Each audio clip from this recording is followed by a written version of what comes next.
गणेश नाईकांचं काही विधान आहे की पक्षानं परवानगी दिली तर याचं नामोनिशाण मिटवून टाकेल. एकनाथ शिंदेचं नाव न घेता गणेश नाईकांनी टीका केलेली आहे. पक्षानं खुलं करून दिलं तर अशा पद्धतीचं विधान त्यांनी केलेलं आहे. ठाण्यातही भाजपचा महापौर झाला असता असं ते म्हणतात. तर ठीक आहे, मी पण माननीय गणेश नाईक साहेबांचं विधान माध्यमांमध्ये पाहिलेलं आहे. त्यांना जसं त्यांच्या पक्षाने परवानगी दिली तर ते काय करतील हे ते जसं बोललेत तसं आमचे नेते आमच्या पक्षाने जर आम्हाला परवानगी दिली आमच्या पक्षानं तर आमची भूमिका तशीच राहील. हे बघा, राजकारणामध्ये कोण कोणाला कमी नसते. जर एखाद्यानं कोणाला संपवायची भाषा केली तर समोरचं काय हाताची घडी घालून गप्प बसणार नाही. त्या पद्धतीनं आम्ही सुद्धा आमची भूमिका घेणार. त्यामुळं जर तरचं वक्तव्य त्याने केलेलं आहे. जेव्हा केव्हा त्यांचा पक्ष त्यांना परवानगी दिली आणि त्यांची काय भूमिका ते ठरवतील तेव्हा तशाच थोडीच थोड भूमिका आमचा पक्ष सुद्धा आमच्या पक्षास्तरावर आम्ही घेऊ. महाराष्ट्राचा अपमान करणाऱ्या भाजपा सन्मान करते.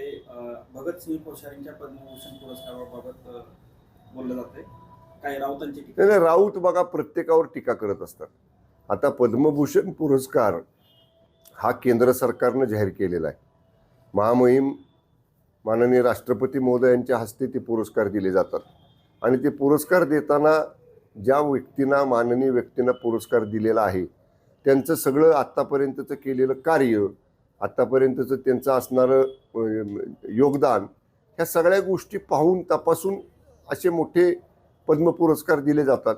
आता पद्म पुरस्कारानं सन्मानित अशा ज्येष्ठ मान्यवर व्यक्तींच्याबद्दल सुद्धा अशा पद्धतीची राजकीय टीका करणं हे काही योग्य नाही. ठीक आहे, संजय राऊत काय टीका करतात ना, टीका करण्याशिवाय मला आपण सांगा काही चांगलं संजय राऊत बोललेत कधी? असं कधी घडलंय का? तुम्ही रोज बघता त्यांना, रोज त्यांचं केवळ माध्यमांसमोर आले की कोणावर ना कोणावरती ती टीका करायची. पॉझिटिव्ह, सकारात्मक, राज्याच्या देशाच्या हिताचं, विकासात्मक असं कधीच राऊत बोलत नाही. त्यामुळे राऊत जरी हे काय बोलत असले ना तरी लोक, सामान्य माणसं, जनता त्यांना या बाबतीत कधी गांभीर्याने घेत नाही.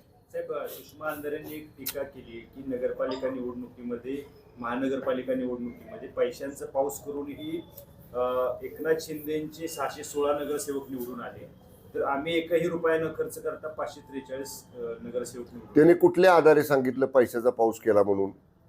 म्हणजे वाटेल ते आपल्या तोंडाला येईल ते बोलायचं काय?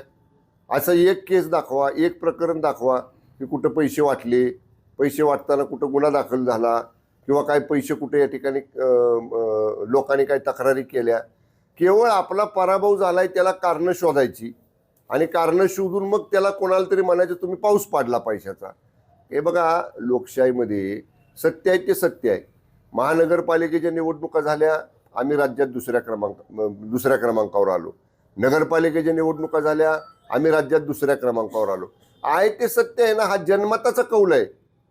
तुम्ही पैशाचा पाऊस पाडला आणि काय केलं हे असे बेछूट आरोप करणं आणि स्वतःच्या पराभवावर पांघरून घालणं यापेक्षा वेगळं काही सुषमाताई अंधारे करत नाहीत. इम्तियाज जलीलांनी एक वक्तव्य नाही तर महाराष्ट्र हिरवा करून दाखवतो, बरीच टीका होती. आपलं काय? जातीय वळण, समाजामध्ये तेढ असं निर्माण होईल असं वाक्य किंवा अशी वक्तव्य कुणीच राजकीय नेत्यांनी करू नयेत. मुंब्रा असेल, ठाणा असेल किंवा आणखीन कुठं असेल, मग कोण इम्तियाज जलील काय म्हटले किंवा त्या नगरसेविका मॅडम निवडून आलेल्या त्या काय म्हटल्या, अशा वक्तव्यामुळं दोन समाजामध्ये, दोन जातींमध्ये, दोन धर्मांमध्ये तेढ निर्माण होते, जातीत तणाव निर्माण होतो. ज्याला ज्याची भूमिका घ्यायची ती त्यानं घ्यावी ना.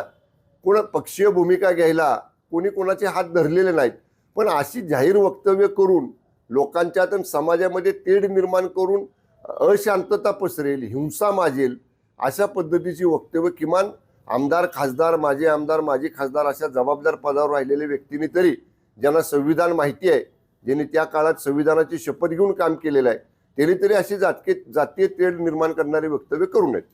संभाजी भिडेंनी खालच्या पातळीची टीका जी आहे ती शरद पवारांवर केलेली आहे. शरद पवार म्हणजे महाराष्ट्राला लागलेली कीड अशा शब्दात ते बोलत आहेत. शरद पवार म्हणजे राष्ट्रद्रोह अशा पद्धतीने. नाही, मी ऐकलेलं नाही. संभाजी भिडे गुरुजी काय बोलले आणि कुठल्या संदर्भानं बोलले बिलकुल मी ऐकलेलं नाही.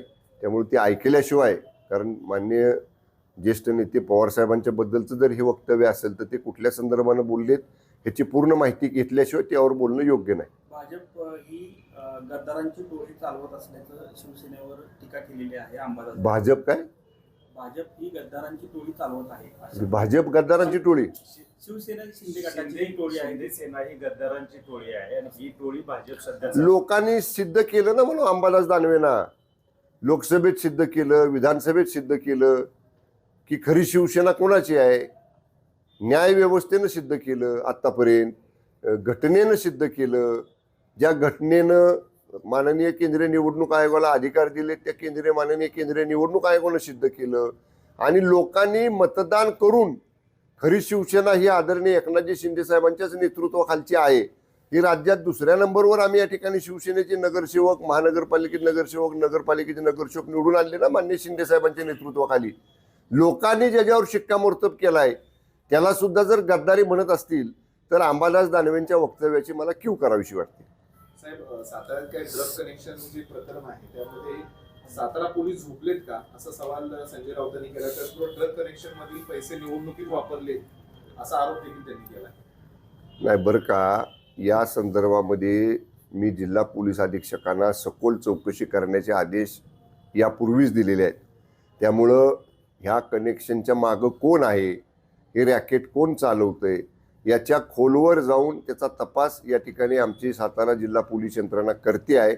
लवकरच या मुळाशी आमचे सातारा जिल्हा पोलीस पोचतील आणि जे कोणी ह्याचे मूळ सूत्रधार आहेत त्यांच्यावर नक्की सातारा पोलिसांमार्फत कडक कारवाई केली जाईल. जोपर्यंत ही तपास चालू आहे तोपर्यंत त्याच्यावर मी अधिक भाष्य करणार नाही, कारण त्याचा तपासावर परिणाम होऊ नये. मूळ जे ह्याचे मूळ सूत्रधार आहेत ते ह्यातनं सुटू नयेत म्हणून आम्ही खबरदारी पोलिसांनी घेतलेली आहे. पोलीस आमचे सातारा जिल्ह्याचे सतर्कपणे आणि अत्यंत बारकाईनं या तपासामध्ये आहेत आणि त्यांनी मला सांगितले की लवकरच याच्या खोलावर आम्ही जाऊ. निवडणुकीमध्ये याचा पैसा वापरला जातोय आणि असा काय संदर्भ दाखवा ना मला. उगाच काय संजय राऊत किंवा कोण बोलतं ना बाबा. आता काय मला सांगा, कुठल्या आरोपीचं कुठल्या राजकीय पक्षाचे काय कनेक्शन असलं तर सांगा ना मला. कुठं त्यांनी दिलेला पैसा कुठल्या उमेदवारानं वापरला, कुठल्या पक्षाच्या निवडणुकीसाठी खर्च केला. उगाच आपलं ठीक आहे ना, ड्रग्ज व्यवहार हे चुकीचेच आहेत. ड्रग्ज कनेक्शन्स किंवा ड्रग्जचं जी काय रॅकेट आहे ते पूर्णपणे चुकीचंच आहे. त्याला शोधतोय, त्याची तपासाची प्रक्रिया आमची सुरू आहे, गतीनं सुरू आहे. अत्यंत म्हणजे बारकाव्यानं तपास सुरू आहे. पण त्याचा संदर्भ कुठेतरी राजकीय पक्षांशी जोडायचा, त्याचा निधी कुठेतरी राजकीय पक्षाने वापरलेला, तुम्ही संदर्भ द्या ना म्हणावं. तुम्ही पुरावे द्या ना. द्या आमच्या जिल्हा पोलीस अधीक्षकाकडे पुरावे की कुठला रॅकेटवाला कुठल्या पक्षाला पैसे देतो. त्यांनी जर धाडसानं दिले ना पुरावे, मी सांगतो आमच्या जिल्हा पोलीस अधीक्षकांना की त्या पुराव्याचा सुद्धा तपास करा. जो कोणी त्याच्यात असेल त्याच्यावर कारवाई करा. साहेब, साताऱ्यामध्ये जिल्हा परिषद आणि पंचायत समितीच्या निवडणुकीमध्ये ह्या भाजप पक्षाकडून तुम्हाला पूर्णपणे घेरण्याचा प्रयत्न झालाय का? कारण आता फक्त चर्चेसाठी ज्या ज्यावेळी बोलवण्यात आलं त्यावेळी ते कुठेही बैठकांना आले नाही. एकूणच काय तर तुमचा कुठेतरी प्रभाव कमी करण्यासाठी हा प्रयत्न सुरू आहे असं काय वाटतं? बघा, ह्यावेळी तरी जिल्हा परिषद पंचायत समितीच्या निवडणुकीच्या वेळी तरी मी काय बैठक घेण्याच्या मनस्थितीत नव्हतो. आमच्या पक्षाच्या आम्ही बैठका घेतल्या, त्यांच्या तिने घेतल्या. पण दरम्यानच्या काळात कुठंतरी एकदा माध्यमांमध्ये मान्य मंत्री महोदय शिवेंद्रसिंह राजे भोसले साहेबांचं वक्तव्य आलं की महायुती करायची असेल तर पालकमंत्र्यांनी पुढाकार घ्यावा. ते जिल्ह्याचे पालकमंत्री आहेत, त्यांनी बोलवावं, आम्ही जाऊ बैठकीला. तुम्ही सुद्धा लोकांनी त्यांचं वक्तव्य ऐकलेलं आहे. त्यांचं वक्तव्य आल्यामुळं मग मी बैठक बोलवली. मला माहीत होतं बैठकीत काय होणार आहे. नेहमीप्रमाणे बैठकीला कोणी त्यांचे मंत्री आमदार आले नाहीत. त्यांनी त्यांच्या माजी जिल्हा अध्यक्षांना बैठकीला पाठवलं आणि तिथं जी व्हायची ती चर्चा झाली. त्यामुळं त्याच्यातनं काही निष्पन्न झालं नाही. कोणी कुणाला घेरण्याचा प्रश्न नाही. बघा, आपापल्या मतदारसंघामध्ये आपापल्या जिल्ह्यामध्ये प्रत्येकजण कार्यक्षमपणानं काम करतोय.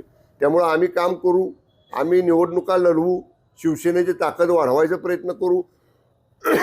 आमची ताकद आम्ही वाढवू, त्यांची ताकद ते वाढवतील. राष्ट्रवादी काँग्रेस आपली ताकद वाढवेल. त्यामुळे ठीक आहे, तर निवडणुका झाल्यानंतर निकाल लागल्यानंतर मग याच्यावर अधिक चर्चा होईल पुढं.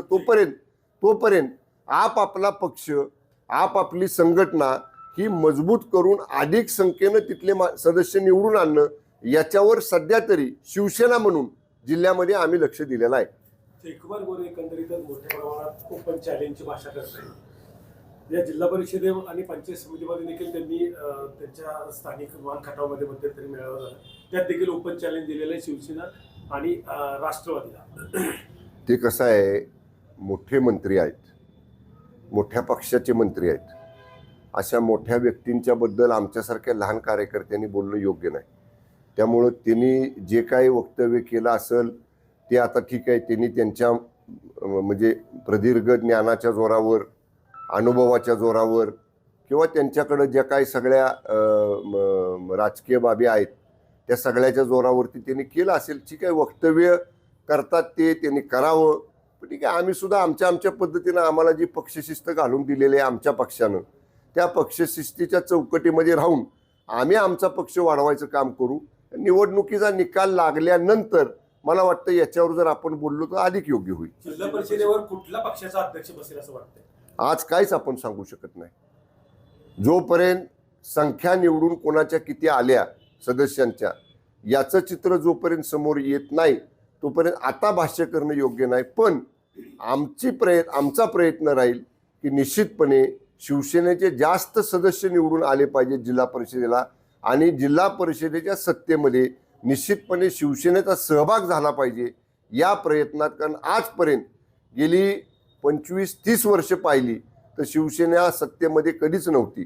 2 किंवा 3 सदस्याच्या वर जिल्हा परिषदेमध्ये शिवसेना कधीच म्हणजे शिवसेनेचे संख्याबळ कधीच गेलं नाही. ते संख्याबळ वाढवणं आणि शिवसेनेचा सत्तेत सहभाग होणं या दृष्टीनं आमचे आता प्रयत्न सुरू आहेत. जिल्हा परिषद आणि पंचायत समितीच्या निवडणुकीच्या प्रचाराचा शुभारंभ काल पाटणमध्ये झाला, कसा प्रतिसाद मिळतोय? काल आपले काही माध्यमांचे प्रतिनिधी श्री क्षेत्र येडोबा, जे पवित्र तीर्थक्षेत्र आमच्या मतदारसंघातलं आहे, तिथं आम्ही श्रीफळ वाढवून प्रचाराचा शुभारंभ केला.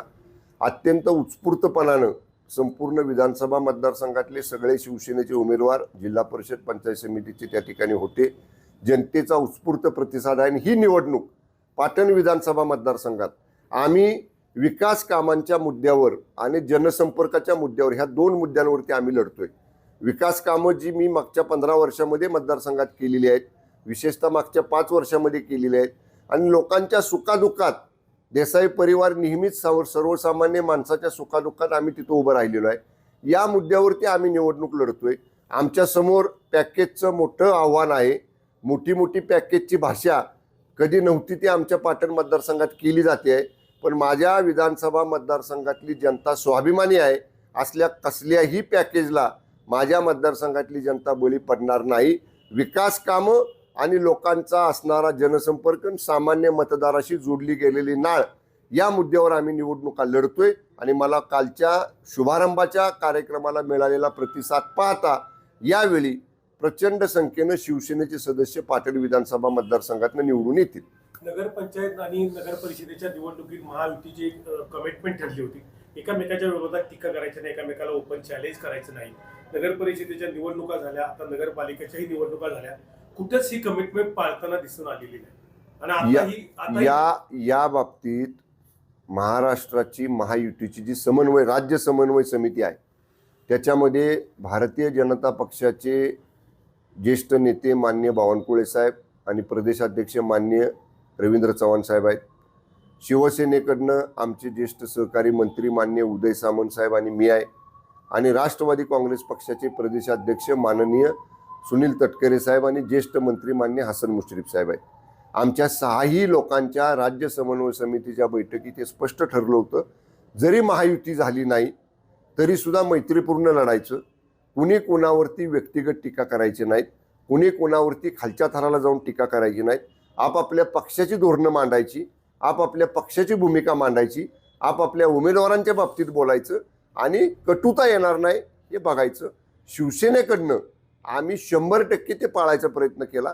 आता ज्यांनी कुणी ते पाळलेलं नाही हा प्रश्न तुम्ही त्याला विचारा.